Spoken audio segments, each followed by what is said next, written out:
My name is James Robinson, and I am the stage director of Nixon in China. And here we are in the theater awaiting an orchestra dress rehearsal of this opera. There's nothing that scares people more than modern opera, those two words together. So I would say fear not. This music is so upbeat, so interesting, so accessible, so rich with different American styles. There's nothing depressing about it. There's nothing painful about it.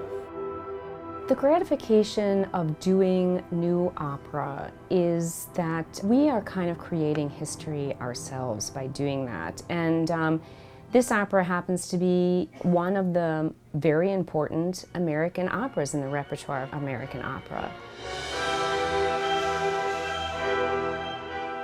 I actually find taking on a modern piece like this to be very liberating because there's not a long tradition of productions behind it. As we know of operas, Bohème, Traviata, all those operas, at that moment when they were first written and first done, I'm sure that singers felt pretty much the same way. What an incredible honor with such talented composers to be the one to give life to the opera. And that's precisely what we're doing with Nixon in China.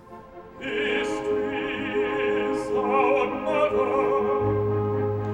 We best do her honor this way.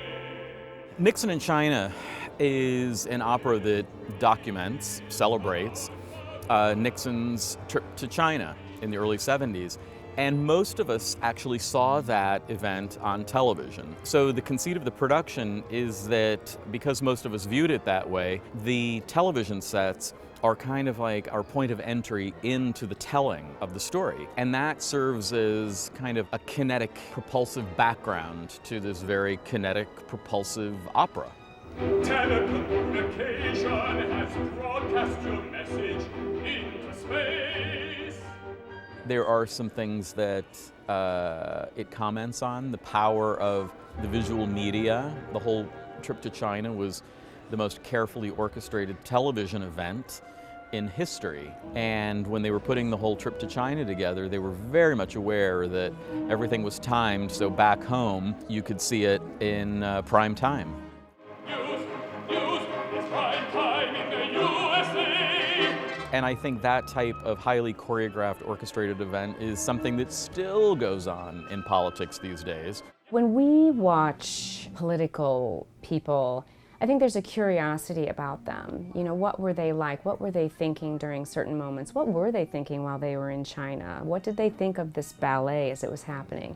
I think in many ways the creators of this opera had a real soft spot for her, and she has one of the most beautiful moments in the entire show when she's sitting in the audience witnessing Madame Mao's creation, and Pat is so moved by it and so troubled by this ballet that she has an out-of-body experience and jumps up on stage and wants to put an end to all the horrible things that are going on.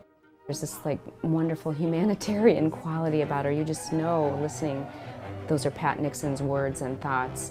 Sometimes she speaks outside of that, box of her First Lady role, but interestingly enough, it's still within the confines of her humanitarian beliefs.